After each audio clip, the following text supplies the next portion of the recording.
여기는 당연히 한남동에서 가장 임대료가 비싼 지역입니다. 평당 임대료가 하는데요. 호가는 대로변 평당 정도의 형성이 되어 있습니다. 그럼에도 불구하고 매물 자체가 시기에서 거의 거래가 안 되고 있다, 이렇게 보시면 되겠습니다. 그리고 최근 호가가 높게 형성이 되어 있다 보니까 투자하실 때 신중한 접근이 필요하실 것 같습니다.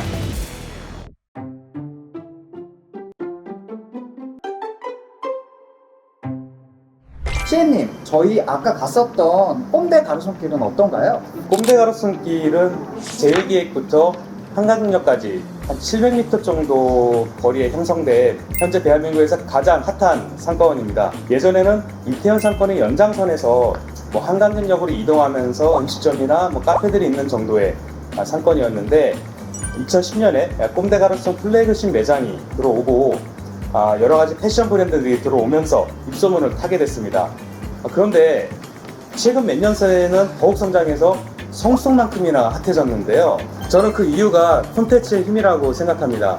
저 건물은 최근에 개관한 사운드 S라는 음악 중심의 복합 공간입니다. 블루스퀘어나 현대카드, 리움 미술관으로 대변되는 대형 문화 공간에 소규모 전시 공연장, 쇼룸, 팝업, 그리고 패션, 액세서리 브랜드가 플래그십 매장 형태로 속속들이 들어서고 있습니다. 보라파트너님, 여기 향수 매장하고 화장품 매장이 보이죠? 네, 제가 쓰는 그 향수 브랜드가 들어와서 진짜 깜짝 놀랐어요. 오늘 뿌리고 왔는데 한번 맡아보실래요?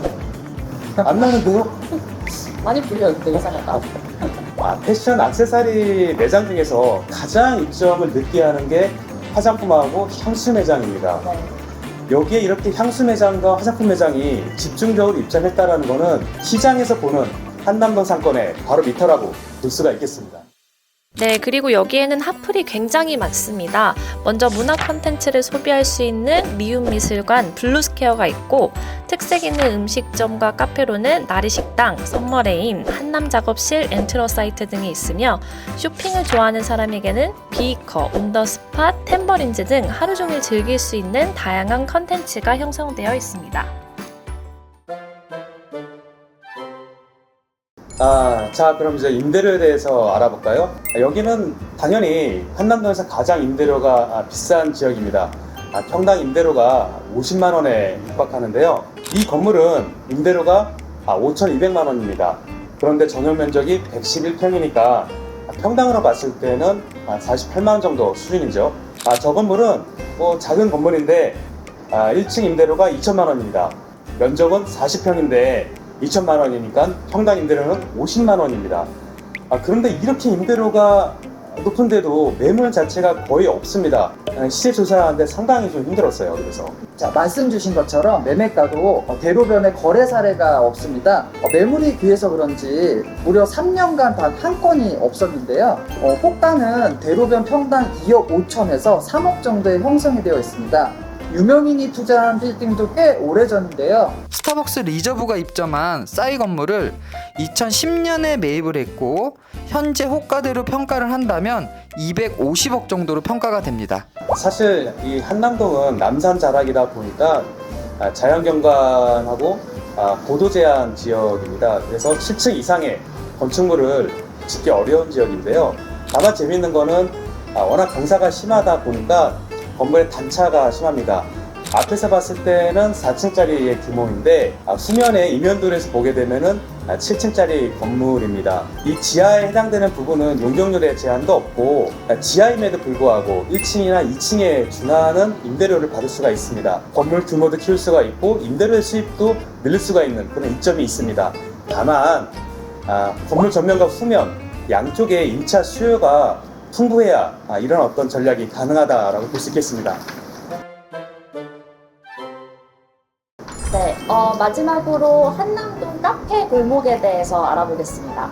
네, 꼼대 가로수길 동편으로 이동하게 되면 이면도로가 있는데요. 네, 이 이면도로부터 어떤 뷰티라든지 카페, 팝업, 쇼룸, 다양한 콘텐츠들로 구성된 한남동 카페 거리가 나옵니다. 특히 이 상권의 주 소비 연령층은 MZ 세대들이 절대 다수고요. 여기에 외국인 관광객들도 굉장히 많이들 찾아오고들 있습니다. 맞아요. 제가 이 동네에 한 4년 정도 살았는데 그 노티드 도넛이라는 브랜드가 들어오고 나서부터 유동인구가 굉장히 많아진 것 같고요. 또 최근에는 마르디라는 브랜드가 이 한남동 일대를 거의 장악했더라고요. 네, 저도 5개 매장이 있는 거 굉장히 놀랐는데요. 제가 궁금한 거는 그럼 이 마르디 매장들은 과연 얼마의 임대료를 내고 입점했을까였던 거죠. 조사를 해봤는데 이 지역의 평당 임대료는 한 평당 15만 원에서 30만 원 사이에 형성이 되어 있는데 다른 지역에 비해서 어떤 편차가 굉장히 좀 넓다라는 걸 확인할 수 있습니다. 이거는 이 지역에 워낙 다양한 조건의 건물들이 있고 예를 들어서 한 30년 된 이상 된 주택을 단순히 용도 변경한 건물도 있는가 하면 신축을 해서 아주 세련되게 공급된 건물도 있습니다. 그러다 보니까 이렇게 편차가 좀 발생이 됐는데 이 지역의 권리금은 한 2억 정도 이상으로 형성이 되어 있습니다. 그럼에도 불구하고 매물 자체가 시기에서 거의 거래가 안 되고 있다 이렇게 보시면 되겠습니다. 네, 저도 좀 찾아보니까 24년에는 거래가 여기도 마찬가지로 없었고요. 23년에 몇 번 거래가 있었는데요. 호가는 평당 1억 6천만 원 정도인데 거래가 거의 안 되고 매물도 조금 희귀한 상태입니다. 대로변보다는 개인이 접근할 수 있는 볼륨인데 도로폭이 좁고 경사가 좀 있어서 개발에 어려움이 좀 있을 걸로 판단이 되고요. 그리고 최근 호가가 높게 형성이 되어 있다 보니까 투자하실 때 신중한 접근이 필요하실 것 같습니다.